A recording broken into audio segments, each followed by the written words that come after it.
ఎన్నికల ముందు మాట్లాడారు కదా, జగన్మోహన్ రెడ్డి గారి ప్రభుత్వంలో 30,000 మంది ఆడపిల్లలు మిస్ అయిపోయారని. నేను వస్తే వాళ్ళందరినీ ఇంటికి తీసుకొస్తాను.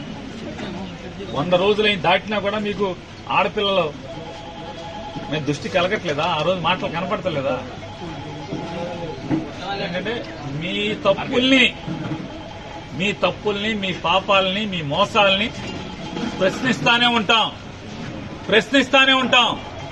మీ చిల్లరగాళ్లతో చెంచాగాళ్లతో తాగబోయించి మా ఇంటి ముందుకి నా దిష్టి బొమ్మ తీసుకొచ్చో, లేకపోతే డౌన్లు కొట్టిస్తేనో, లేకపోతే గుడివాడలో నా కారు మీద రాళ్లు వేయిస్తేనో తగ్గేది లేదు, ఆగేది లేదు.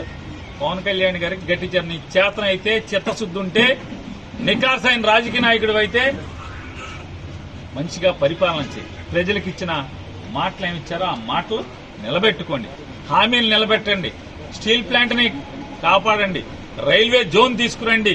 ఇట్లాంటి బోళ్ళని చేయండి. ఎన్నికల్లో బోళ్ళని హామీలు ఇచ్చారు. ఊరూరికి, మా ఊరికి కూడా ఇచ్చారు. బందర్ పోర్టు అమ్మకానికి పెట్టారని చెప్పి ఊరు వాడ అల్లరల్ల మోతకే ఉంది. బందర్ పోర్టు తప్పబడిపోయింది, పని చేయట్లా, పని జరగట్లా, దాన్ని అమ్మకానికి పెట్టారు.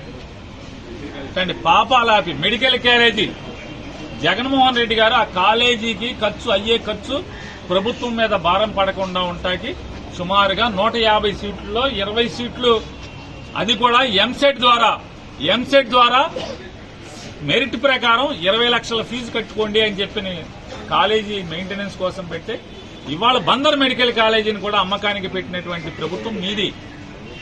అంటే ఒక ప్రభుత్వ మెడికల్ కాలేజీని ప్రైవేట్ వాళ్ళకి అమ్మకానికి పెట్టి ఆ రోజు జగన్ గారు 20 లక్షల ఫీజు కట్టండి అంటే మీరు అంటే ఆ రోజు ఆక్షేపణగా మాట్లాడిన మీరు ఇవాళ 150 సీట్లలో 75 సీట్లు అమ్మకానికి పెట్టి, అంటే 2 కోట్లకి 3 కోట్లకి అమ్మకానికి పెట్టేలాగా ఒక ప్రైవేటు వ్యక్తులకి కాలేజీని బేరం పెట్టినటువంటి మీ ప్రభుత్వం